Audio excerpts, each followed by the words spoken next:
From Amboss. Amboss Tech is the company, and I'm here to talk about bridging social and financial networks. So overall, I'm going to speak at a super high level. I'm not a dev, but generally about financial networks, what we think Lightning needs, how we're approaching the problem, and so I'm going to talk to you about how you can build from it. And I've got an exercise at the end if you've got a computer and you want to start playing with our API. So overall, financial networks, if I was to create a spectrum from most centralized to most decentralized, I'd put the central bank digital currencies way on the most centralized solution. The other things that I would put on there, PayPal, Visa, MasterCard, all the payment processors. I think characteristically, it's super high barrier to entry. There's not a lot of people that play in this space.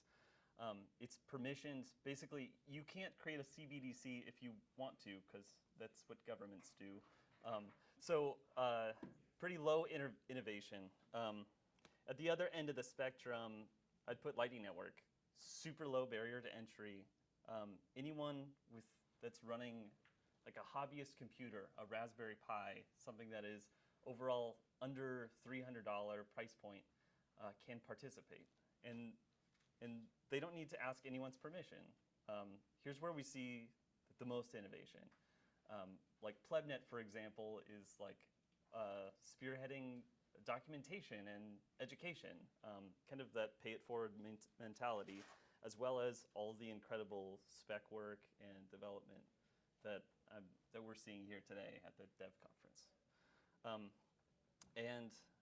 The last piece, open market competition. So if you think about a merchant that's going to sell goods and they want to figure out a payment processing solution, currently their options are Visa or MasterCard, and generally they would be deal takers.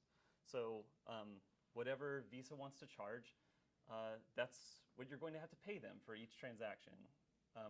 When we have Lightning, now we've got over 16,000 nodes that are on the public network, and all of those would be happy to provide that payment processing service to you.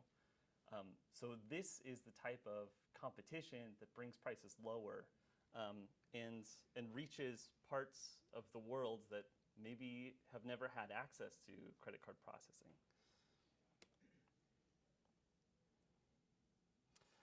Other piece, Visa is very organized. It's a single source of information. It operates as a hierarchy. So they're able to, say, this is how the network works, and here are the problem areas. And all of this funnels up to the top. Whereas Lightning Network is extremely decentralized. We've talked a bit about gossip, which means basically you have 16,000 sources of information about what's happening on the network. You're going to have to make the most sense of that as you can. And you can look up all the stats that you want about it. So here's the amboss.space node. You can see our total capacity. But we've also added contact information if you need to reach us. So here's a direct line to your payment processor that is helping you receive money. We've also added community metrics. So LN Node Insight, for example, provides some excellent statistics that pull from graph theory. What is your centrality in the network? And there's tons that you can dive into there. LN Router also provides probing and can figure out, is this a good performing node with high liquidity? As well, in a similar vein, Lightning Labs provides Terminal Web, which provides a score and a ranking system for nodes. As far as Amboss, we provide some nice data visualizations. So you can see exactly what are the allocations of channels. How big are these channels? And yeah, here's like the entire capacity is this area, and each channel would be representing a small subset of that. One of our most recent announcements was Magma, which is a Lightning channel marketplace. If you want to get connected to the Lightning Network and you want to receive a channel, get inbound capacity, which allows you to receive payments. Now you can just go and buy a channel. We've essentially enabled a Craigslist-like experience where you can just buy from different people on the network. If you want to look them up, so Minter, is that a good node? I don't know, but you can pull up their profile page and see, what are their rankings. So this all happens quite quickly. So this is under 48 hours that you'll be buying a channel and a channel will show up. So so far in the past month, we've gotten 16 Bitcoin worth of channels created using this service. So pretty excited about the adoption of this, and we're really open to feedback. We've got a lot of ways to go. Have you thought about putting like the terminal web score directly in the listings there? Oh yeah, yeah. I would love it. And let's see, there's tons of metrics available. I think my general thinking is like, you're going to choose one. Like, is terminal web the best, or is it going to be like between this centrality? So I don't know. My vision is like you just be able to select it, but we haven't built it yet. This is very much our minimum viable products, but which we released. Filter out the Tor-only connections. Yeah, filtering is a highly requested feature, but we're really open to feedback. We've got a long way to go, but so far it's a really easy way to get liquidity. The feature that we announced this past weekend was some additional notification features. So if you want to keep up to date what's happening on the Lightning Network, so say for example, did someone recently close a channel to loop, or did someone open a channel and just undercut my pricing? Now you can get notifications. So Telegram is free, but we've enabled email and webhooks, which is great for the privacy-focused people that don't want to dox their phone number to Telegram. Anyways, email and webhooks for the devs. So hopefully you can create a really nice dashboard that is giving you updates on the Lightning Network. So that includes Magma Marketplace events. This is like an ongoing interaction. You have to do things, as well as open and closed channel events. And the last piece is our API. This includes everything that is on Amboss Space. You can interact just as you would on a website without our really nice GUI. So if you want to start pulling our network graph information, or you want to get contact information for nodes pulled into your own app, you can go do that, as well as automate things that are happening on Magma. If you want to actively sell channels or buy channels, we can make that happen. So, right, yeah, so quickly populate the node aliases. If you want to create specific paths that only use a certain community, so maybe liquidity for Tonga or plebnet only, you can route through those nodes. Those will be your favorites. And I think on the social side, speaking about this, I think these communities act very much like a moral economy. Are these like the insiders that we want to reward or not? And every node gets to choose which path it takes. It just needs the data on who's who. And also add contact information. My payments aren't working. What's the deal? How do I get into contact with you? We'll provide that. So our three solutions to help coordinate the Lightning Network: Magma, buy and sell channels, get the reporting with notifications, and pull everything else from the API. Prepared 2 exercises if you all want to play with it. The first one would just be fetch all the channel fees for a node. We'd like to try that out. don't see a ton of computers in here, but while you guys want to give that a try, like here's the docs.amboss.space/API that can get you there, or you can copy that URL if you like. But maybe I'll just quickly show this.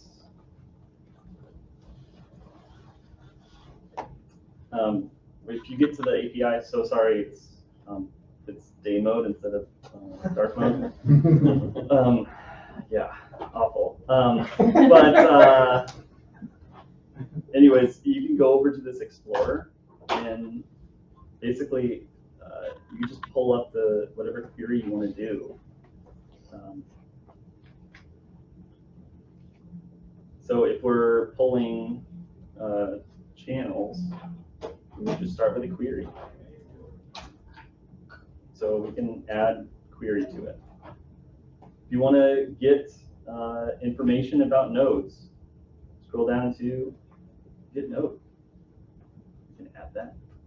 So you'll notice it's asking for, we've got a variable down here. This is the pub key.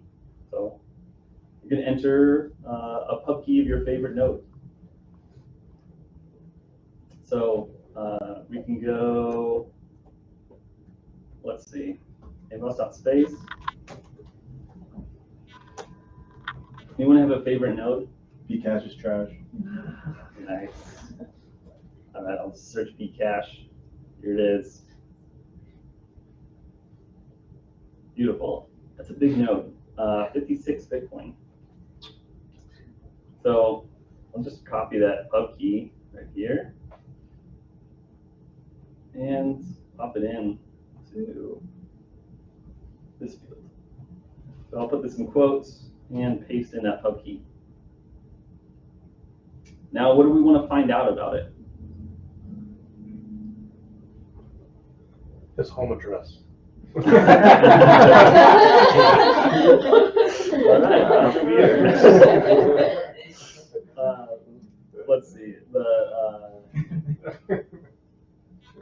So I have pull in the base key policy and the derate policy. So I can just do that. Have a 0 base fee? Let's find out. Do I remember how to do this? Should be craft info. No, it's not. Where did it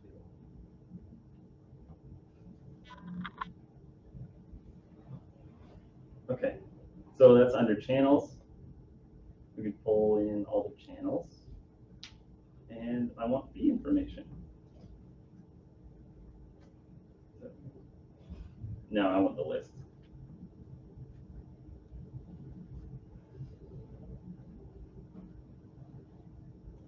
And node 2 policy. Their base fee, we just pull that in. So we're looking up Bcache is trash. We're going to find out if they have 0 base fee or not. So I'll just run this query. And you can see 0 base fee on several of them, 1 sat base fee. And you can export this as a CSV or a JSON. What's the node 2 mean? Node 2 is like Bcache is trash, their peer. So Okay. node 1 would be Bcache's fee policy. Node 2 would be their peer. Okay, and then node 3 would be their peers' peers? Or was there a node 3 or did that? There is not a node. Oh, 3. okay, sorry. Yeah. Never mind. Until we get multi-party channels, that won't be a thing. Is there any metric that correlates to availability or something like that? Like on 1ML they have availability, but there's not something. Yeah, we similar? don't have uptime information. In addition, there's some risk to sharing that, Okay. especially if you know who's running a watchtower. Okay. So we have to be somewhat mindful about the information that we share. You can get their flap count. I don't know. That's public. Okay. Yeah. Well, or it's not public, it's something that you keep track of with your peers. Cool. I mean, I'm just saying that could be something. Yeah, I mean, I'm gonna have to like relay it because I can't code it, but I can pull it from the API. So, other questions? Hope you guys enjoy that, and yeah. I'm kind of curious about what you were just talking about. Like, what things do you consider when you decide what information to publish and whatnot? Yeah, like generally on Amboss Space, it's all public information. Right. And kind of our philosophy is that if people want to share additional information, you got to make that opt-in. So adding contact information, I don't want to pull it from someplace else. I mean, everybody that is contributing information is doing so knowingly. I mean, it's possible, for example, to find out generally who's running L&D and who's running core Lightning based on some like default B settings or default settings. So with that information, if there were ever a vulnerability, I don't really want to provide a listing of like here are all the victims, like potential ones. So that's kind of how we're going about thinking about it. Yeah, there's some but we provide an index, so we're kind of watching the graph change. So like some things we make it like a subscription, subscribers would get access. So for example, you can see the change in their rankings as far as LN Node Insight goes. In Terminal Web, they're at the top, so that hasn't really changed. We could look at my node, which is like way worse. And that would be a little bit more exciting. So you can see I'm like all over the map. This is like when I get time to take care of my node or not. You want this to be lower because that's your ranking as far as betweenness goes. But Who's your favorite peers? who are my favorite peers? Yeah, you know. Toxic channels. Let's see. I think Async is pretty reliable, actually. They have, we usually use this node to like break our system, just because it has so many channels. So if we're like testing a new feature, yeah, it hasn't even loaded the capacity map yet. But yeah, it's like insane. And this is 14 Bitcoin right there. Big chain. Those are, But that's huge. They're running their software like in a, like that's their stuff scales like in a different way. It's like as you can clearly tell. Yeah. I don't think anyone runs their software except them though. And even though it's open source, does anyone else run it? they're gonna use it, I think, for isn't that what the Bitcoin? I don't know. The DLC stuff is using. I mean, I don't know. I personally don't know anyone. I think yeah, Jeff was running them for a while. I'll shill Kraken because they're decked out because they got all the communities. Like Pierre Rochard was like going into PlebNet, like please approve me to join PlebNet. And he had to like do this manually, and he gets 3 approvals from PlebNet in order to have that tag. And some fools let him in. But So you're saying PlebNet's corporate now? Yeah. It's evidence that they sold out. Yeah. Sorry, no. No. I'm just playing. Pierre Rochard is great, and thank you, Kraken, for enabling Lightning. Yeah. Overall, this is Amboss. Hope we can help you out and make a great user experience.